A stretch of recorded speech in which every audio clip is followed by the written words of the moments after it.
Well, hola people, konnichiwa. Balik lagi bersama saya Alfian yang masih di channel Kudetek.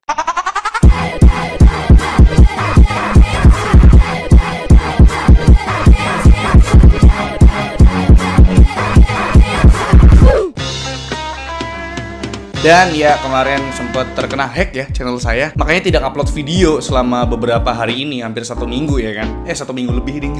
Dan kita kembali lagi dengan membawakan konten merakit PC di episode ke-59 ini dengan budget nanti di akhir video ya. Karena memang ini spesial sekali PC-nya bapak-bapak sekalian. Kebetulan ini tanggal 17 Agustus tahun 2022 ya, yang artinya Indonesia merdeka di 77 tahun ya sekarang ya bapak-bapak. Maka dari itu ini harusnya kipasnya warna merah nih. Waduh. Tapi nggak apa-apa, memang pada rakitan PC episode ke-59 ini temanya putih minimalis desain gitu ya. Dan ini requestan dari beberapa subscriber dan beberapa audiens Kudetek. Yang mana bang, coba dong pakein prosesor yang murah dari AMD, yaitu AMD Ryzen 5 4500. Sama dibarengin VGA dari AMD juga, yaitu ASRock Radeon RX 6600 non XT yang Challenger punya. Ya udah, terjadilah sebuah PC gaming episode ke-59 ini bapak-bapak. Serba AMD, ya kan? Tapi putih.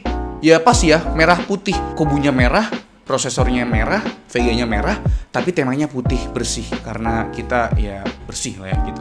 Tunggu usah lama-lama, langsung aja kita siapkan komponen-komponennya dan kita kasih tahu untuk komponen-komponennya. Bersama Kuli, kita merakit PC. Let's go! Komponen pertama otak dari sebuah komputer yaitu prosesornya. Kali ini kita pakai dari kubu merah nih. Ini juga requestan dari beberapa subscriber Kudetek. Dan ini adalah AMD Ryzen 5 4500. Nih prosesor aneh, padahal 4000 series kan rilis 2 tahun lalu. Tapi Ryzen 5 4500 baru rilis bulan April tahun ini bre. Ada yang tahu kenapa aneh? Coba deh tulis di kolom komentar. Prosesor ini punya 6 core 12 thread dengan base clock 3,6 GHz dan maksimum boost clocknya up to 4,1 GHz. Serta punya TDP sebesar 65 watt. Walau terbilang prosesor baru, tapi arsitektur yang dipakai masih Zen 2 yang udah rilis 3 tahun lalu. Dan yang anehnya, prosesor ini support only PCIe Gen 3 bre. Padahal Ryzen 5 3600 yang rilis 3 tahun lalu udah support PCIe Gen 4x16. Kenapa prosesor ini banyak yang request? Karena harganya cuma 1,7 jutaan. Apakah performanya bisa menyaingi Intel Core i3 12100F dari kubu biru yang harganya mirip? Nanti bakal ada pengujiannya bre. Nah buat motherboardnya, kita pakai dari brand ASRock nih. Ini adalah ASRock B550 PG Riptide atau Phantom Gaming Riptide. Salah satu motherboardnya ASRock yang under nih. Kita pakai yang form factor ATX. Mobo ini tersedia juga di form factor MATX. Soket prosesor yang dipakai adalah AM4. RAM-nya ada 4 slot dengan kapasitas maksimal 128 GB di frekuensi 4933 MHz. Slot M.2 NVMe ada 2 titik. Kalau yang pakai heatsink M.2 Armor udah pakai interface PCIe Gen 4. Tapi sayang banget nih, karena prosesor yang kita pakai masih jalan di PCIe Gen 3 aja bre. Buat percolokan, Mobo ini udah ready USB Type-C header dan juga Thunderbolt 4 header. Mobo ini juga tersedia GPU holder biar hati kita terhindar dari rasa khawatir akan slot VGA yang bengkok. Komponen nomor 3 adalah memori atau RAM. Kita pakai yang kalem-kalem aja non-RGB tapi tetap sangar. Ini adalah T-Force Dark Z Alpha yang berkapasitas 2x8GB atau 16GB dual channel dengan frekuensi 3200 MHz di CL161818 38 1,35 volt. Komponen selanjutnya yaitu SSD. Saya pakai M.2 NVMe SSD PCIe Gen 3 yaitu WD Blue SN570 berkapasitas 1TB yang waktu lalu udah pernah saya review. Lanjut buat VGA cardnya, masih pakai kubu merah nih. Ini juga paling banyak di request oleh subscriber Kudetek yaitu ASRock AMD Radeon RX 6600 Challenger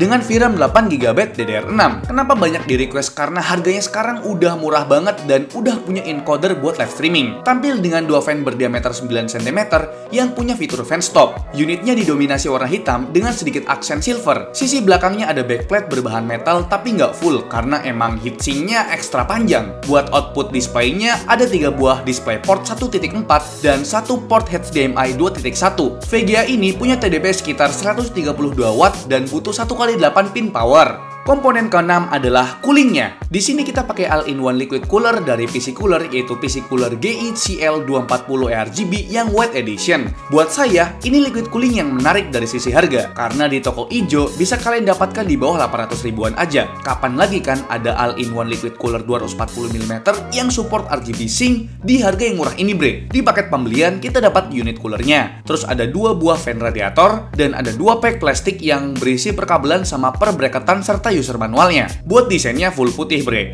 bahkan sampai kisi-kisi radiatornya juga warna putih. Tubingnya juga nggak kelupaan, display putih juga buat lapisan meshnya yang ngecover tubing berbahan PTFI. BTW, panjang tubingnya standar bre, kurang lebih 40 cm-an lah. Tampilan water pumpnya basic banget sih menurut saya. Cuma ada logo PC Cooler di tengah water pumpnya yang bakal nyala RGB sebagai backlightnya. Water pumpnya sendiri pakai bearing bertipe keramik bearing yang punya pump speed statis di angka 2600 rpm. Turun ke bagian heat spreadernya, tentu ini pakai bahan tembaga oksigen free yang sangat baik soal penghantaran panas dan tentunya bebas karat. Kalau kompatibilitas soketnya, ini udah support soket terbarunya Intel yaitu LGA 1700. Selain itu, soket yang kompatibel bisa kalian lihat di sini ya. Soal kipasnya, ini pakai kipas berdiameter 12 cm dengan baling-baling yang bakal nyala RGB. Di setiap kipas ada kabel yang terdiri dari kabel power PWM dan kabel 3 pin 5 volt buat koneksi RGB-nya. Fan radiatornya ini punya fan speed dinamis antara 800 sampai 1600 rpm dengan tingkat kebisingan antara 8 sampai 30 desibel. Selanjutnya buat power supply-nya, kita pakai power supply yang lumayan keren ini. Ini adalah power supply NZXT C550 berkapasitas 550 watt dengan sertifikasi 80+ bronze. Diklaim punya efisiensi daya sampai 87%. Power supply ini kabelnya semi modular bre, yang artinya sebagian kabel udah tersambung secara permanen di unit PSU-nya dan sebagian lagi detachable atau lepas pasang. Jadi di NZXT C550 ini yang terhubung langsung ada satu kabel 24 pin MOBO, satu kabel 8 pin CPU dan dua kabel 2+6 pin PCIe. Garansi dari produk ini sekitar 5 tahunan ya bre. Dan terakhir buat wadahnya. Di sini kita pakai casing cakep asli dari Swedia. Ini adalah fractal design pub air RGB. Unit yang datang ke kita warna putih bre. Selain ini ada banyak pilihan warnanya sih kalau dilihat di websitenya. Casing ini tergolong casing mid tower dengan kompatibilitas motherboard sampai form factor ATX. CPU clearance-nya 170 mm dan GPU clearance-nya 405 mm. Setiap pembelian casing ini udah terdapat 3 fan aspek 12 cm RGB fan senilai 575.000 yang pakai konfigurasi 2 depan dan 1 di belakang. 70% sisi depannya pakai finishing mesh, sedangkan side panel kiri pakai tempered glass. Yang menarik sih di bagian I/O panelnya, finishingnya cukup artistik dan tentu aja lengkap dengan USB Type-C. Itu dia bre komponen yang kita gunakan, gimana menurut kalian? Dan sekarang kita langsung aja masuk ke pengujian. Tapi sebelum kita masuk ke pengujian gamingnya, kita uji dulu untuk prosesornya. Kita mau lihat konsistensi dari prosesor AMD Ryzen 5 4500 ini yang saya overclock ke 4,3 GHz 1,3 volt, ya kan? Karena bus clocknya kan cuma 4,1 gitu kan. Dan kita uji di software Cinebench R20 selama 10 kali loop. Bisa dilihat di grafik ini kalau angkanya cukup fluktuatif alias kurang stabil. Kurvanya naik turun bre, di angka terendah 3.500 poin dan tertingginya di 3.600 poin. Dengan data tadi, kita juga bandingkan performa multicore-nya dari Ryzen 5 4500 ini dengan sang kakaknya yaitu Ryzen 5 3600. Gak bisa disebut kakak sih, adek lah harusnya ya kan. Entahlah, jadi bingung aku. Dan satu prosesor lagi nih yaitu pesaing dari kubu biru, si Intel Core i3 12100F. Dari tabel ini bisa kelihatan kalau performa Ryzen 5 4500 unggul cukup jauh dari pesaingnya. 7,5% lebih tinggi dibandingkan Ryzen 5 3600 dan unggul 10,5% jika dibandingkan dengan Intel Core i3 12100F. Kalau dilihat dari harganya sekarang, Ryzen 5 4600 di angka 1,6 jutaan. Intel Core i3 12100F pun di angka 1,6 jutaan. Sedangkan Ryzen 5 3600 di angka 2,2 jutaan. Jadi memang opini pribadi saya, Ryzen 5 4500 ini performance to value atau price to performance-nya bagus banget bre. Tapi dengan kekurangannya tadi yaitu masih PCIe Gen 3. Dan selanjutnya untuk pengujian VGA card-nya, kita bandingkan Radeon RX 6600 ini dengan 3 VGA pembanding lainnya di pengujian 3D Mark Time Spy Extreme dan pengujian Firestrike Ultra bre. Kita nggak ada lakukan overclocking di VGA ini ya supaya seimbang ya kan dengan lawannya yaitu RTX 3050, RTX 2060 Super dan RTX 3060. Ternyata dengan harga yang setara dengan RTX 3050, graphics core dari ASRock Radeon RX 6600 tetap unggul di pengetesan Firestrike Ultra dibandingkan dua VGA lain yang punya harga 2 juta lebih mahal. Ya walaupun di pengetesan Time Spy Extreme angkanya masih kalah ya, tapi bedanya sekitar 7% aja bre. Gokil sih VGA AMD yang satu ini. Dan selanjutnya nih bre, pengujian gamingnya. Kita tes di resolusi 2K dan di resolusi Full HD. Ya walaupun AMD bilang sih VGA ini cocoknya di resolusi Full HD, tapi apa salahnya sih kita tes di resolusi 2K? Siapa tahu kan bisa gitu kan. Dan kita siapkan 12 game totalnya, jadi nggak usah lama-lama. Langsung aja playkan Animor. Once upon a time we were both happy. Everything was fine and suddenly it leave. I was left behind, broken in pieces. Then you'd reappear.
by, so I've gotta say that although I've tried, sometimes we all feel a little unsure.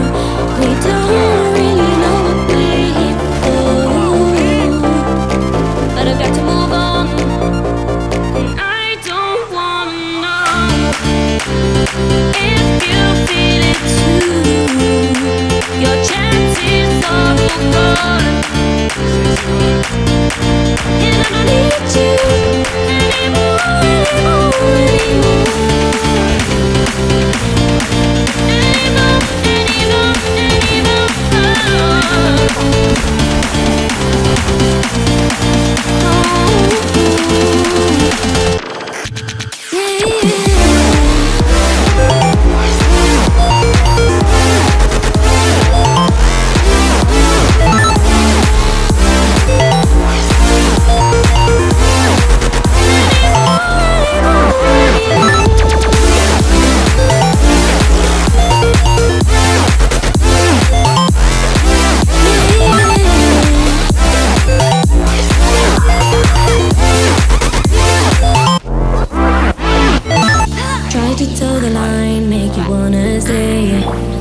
Asking myself why you keep going away. Don't want more goodbyes, so I've gotta say that although I've tried, sometimes we all feel a little unsure. We don't really know what we're here for, but I've got to move on. I don't wanna know if you feel it too. Your chances are gone, and I don't need you anymore,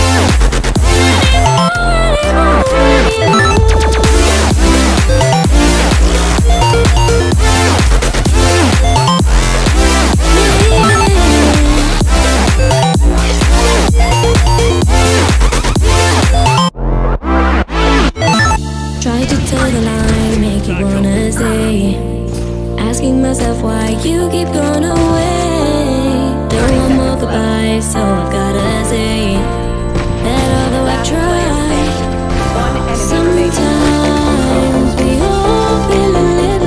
Di game-game bergenre Battle Royale, performa PC ini cukup memuaskan di mana main Apex Legends tembus 110 FPS di resolusi 2K. Sedangkan di COD Warzone cukup nyaman di sekitar 60-an FPS di settingan grafik rata kanan. Saran dari saya sih kalian turunkan di grafik setting normal ya buat dapetin FPS yang lebih tinggi. Sedangkan di game PUBG Steam di resolusi 80p grafik ultra masih dapat 100-an FPS. Buat game Battlefield 5, GTA 5, Far Cry 5, dan Shadow of the Tomb Raider aman banget di 90-100-an FPS di resolusi Full HD. Di game balap Forza Horizon 4, PC ini enak banget buat mainin di resolusi 2K pakai monitor 120Hz karena FPS-nya dapat di atas 126 FPS. Tapi entah kenapa bre, di game Valorant kok kayak loyo ya. Di resolusi 2K grafik low dapat FPS-nya cuma 200-an. Ekspektasiku tuh dapetnya sekitar 300-an FPS loh bre. Dan buat game paling berat untuk saat ini yaitu Cyberpunk 2077, enaknya main di resolusi Full HD dengan mengaktifkan fitur andalan AMD yaitu Fidelity FX Super Resolution atau FSR biar dapet di 100-an FPS. Selanjutnya bre, nggak afdol dong kalau kita nggak tes PC ini buat ngerender video. Ya kali kita cuma buat main game doang, ya kadang-kadang buat ngedit video bang. Kita tes di software Premiere Pro 2021, ngerender video 1 menit di resolusi 4K dan 1080p bre. Buat ngerender video 4K 1 menit, butuh waktu 1 menit 9 detik bre. Sedangkan buat ngerender video 1 menit 1080p resolusi, butuh waktu 11 detik aja. Nah buat preview videonya gimana bang? Kalau preview video Full HD 1080p sih lancar aja, aman enjoy. Tapi kalau preview video 4K kurang begitu lancar ya bre. Kadang ada beberapa kali stutter gitu atau ya nge-lag lah previewnya. Gaming udah, rendering udah, Ya kali nggak dites live streaming up, ya kali. Karena memang Radeon RX 6600 ini adalah sebuah VGA card yang udah punya encoder. Yang artinya bre, ini adalah RX 6000 series paling rendah yang bisa dipakai buat live streaming ataupun recording. Karena udah punya yang namanya encoder. Kalau RX 6500 XT ataupun RX 6400 itu nggak punya encoder. Makanya kalau kalian mau ambil RX 6000 series, ya minimal ambil RX 6600. Jadi setelah saya coba buat live streaming main 2 game, yaitu Apex Legends dan COD Warzone, game favorit saya, ternyata pas main di Apex Legends pakai settingan grafik rata kanan atau very high, itu untuk hasil live streamingnya ada stutter lah gitu ya, atau nggak lancar 60 fps dikarenakan GPU usage-nya itu sampai 99% atau ya bebannya di VGA card semua bre. Dan setelah saya turunkan ke grafik yang very low atau rata kiri, baru deh lancar main Apex Legends sambil live streaming gitu di resolusi Full HD. Jadi memang GPU usage-nya itu jadi turun pas kita turunkan grafiknya ke rata kiri. Dan pas saya coba buat live streaming main COD Warzone di resolusi 1080p grafiknya normal, lancar banget, aman, enjoy. Jadi memang ya bener banget ya, VGA card Radeon RX 6600 ini udah paling bener buat live streaming di budget 4 jutaan. Karena sekarang itu harga VGA udah pada turun pak. Jadi ini performance to value-nya bagus banget VGA-nya. Dan selanjutnya nih bre, kita lihat untuk pengetesan suhunya. Jadi saya menggunakan prosesor AMD Ryzen 5 4500, saya overclock ke 4,3 GHz 1,3 volt dan pakai all-in-one liquid cooler dari PC Cooler, yaitu PC Cooler GECL240 White Edition yang udah ARGB bre. Kita uji di ruangan menggunakan AC sekitar 26 derajat Celcius dalam kondisi case-nya tertutup bre. Dan kalian bisa lihat untuk konfigurasi all-in-one liquid cooler-nya itu cuma bisa di depan, karena kalau di atas itu kepentok sama RAM dan kepentok sama heatsink VRM motherboard. Jadi ya mau nggak mau saya taruh radiator dan fan-nya di bagian depan casing, dan arah fan-nya itu menghembuskan udara dari luar ke dalam gitu. Dan untuk kipas bagian depan saya pindahkan ke bagian atas untuk mengarahkan exhaust gitu loh. Jadi exhaust-nya itu di sini ada dua ya, bagian belakang sama bagian atas. Terus intake-nya cuma ada bagian depan untuk radiatornya bre. Suhu idle-nya adem ayem di 35 derajat Celcius, sedangkan suhu maksimumnya pas kita tes Cinebench R23 masih terjaga di angka 73 derajat Celcius. Kedua, saya uji lebih berat lagi pakai software IDEA 64 Extreme dalam keadaan di stress test suhu maksimalnya sekitar 77 derajat Celcius. Tapi bre, suhu segitu 77 derajat itu nggak akan kalian temuin kalau kalian main game. Karena suhu segitu tuh kalian tes pakai software yang bener-bener nyiksa banget prosesor bre. Dan pas saya tes buat main game Cyberpunk 2077 di settingan grafik high dan resolusi Full HD, itu suhu maksimum prosesornya sekitar 55-57 derajat Celcius, nggak sampai setinggi itu kok. Suhu 77 derajat Celcius tadi tuh cuma lihat skenario terburuknya aja, karena memang all-in-one liquid cooler dari PC Cooler GECL240 White Edition yang sanggup menjalanin prosesor sampai TDP 250 watt. Sedangkan daya dari prosesor ini pas jalan full load cuma sekitar 75 watt aja bre. Oh iya bre, kalian bisa atur warnanya sesuai keinginan kalian. Karena tema rakitan PC kita kali ini adalah minimalis desain, jadi saya set fan-nya warna putih pakai software bawaan motherboard. Kalau suhu VGA-nya ternyata hangat bre. Suhu idle-nya menyentuh 55 derajat Celcius karena memang VGA ini punya fitur fan stop. Jadi kipasnya tuh nggak akan muter kalau VGA-nya nggak kepanasan. Sedangkan suhu maksimum VGA-nya cuma 66 derajat Celcius. Di fan speed rendah loh, 40% fan speed aja. Dan pas lihat daya maksimum VGA card-nya di angka 100 watt. 32 watt lebih rendah dari klaim TDP AMD yaitu 132 watt. Dan terakhir kita uji untuk penggunaan dayanya. Jadi yang di overclock tuh cuma prosesornya aja. Untuk VGA card-nya nggak kita overclock bre. Penggunaan daya saat idle 68 watt. Sedangkan penggunaan daya pas nonton video YouTube 1080p tetap di 65 watt bre. Sedangkan buat main game Cyberpunk 2077 butuh daya 200 watt. Dan pas di stress test pakai IDEA 64 Extreme, penggunaan daya naik jadi 225 watt. Penggunaan daya segini terbilang rendah kalau dibandingkan sama rakitan PC episode 52 yang pakai prosesor AMD Ryzen 5 3600 dan VGA card-nya MSI GeForce RTX 2060 Super bre. Dan ini terakhir banget sih ya, emang beneran terakhir ya. Kita ngomongin soal harganya. Jadi kan di awal video, jadi saya nggak ngasih tahu harganya kan. Jadi total harga merakit PC minimalis design ini menggunakan all-in-one liquid cooler-nya PC Cooler GECL240 White yang RGB, itu total harganya sekitar 14.438.000. Nggak sampai 15 juta loh buat ngerakit PC minimalis design ini ya, untuk merayakan kemerdekaan Indonesia ke 77 tahun loh. Gokil ya kan? Dan menurut saya rakitan PC episode ke-59 ini lebih worth it ketimbang rakitan PC episode ke-52 itu bre. Karena ya penggunaan dayanya lebih rendah dan harganya juga lebih murah dengan ya sebagus inilah rakitannya. Hah. Gimana menurut kalian? Jadi memang terbukti ya, Radeon RX 6600 itu udah bisa buat live streaming, dan prosesor requestan dari kalian ini juga mantap banget di harganya. Ya presto performance-nya bagus banget bre, dan menurut saya ini rakitan PC yang terbilang worth it kalau saya bilang ya kan. Dan gimana menurut kalian? Siapa tahu kalian nggak cocok sama rakitan PC kali ini? Coba deh kita diskusi di kolom komentar. Like video ini kalau kalian suka, dislike kalau saya jelek, dan jangan lupa untuk tekan tombol subscribe yang warna merah kalau misalkan kalian belum subscribe channel ini. Saya Alfian selaku di channel yang mengucapkan terima kasih. Sampai jumpa di lain video. Merdeka! Merdeka! Merdeka!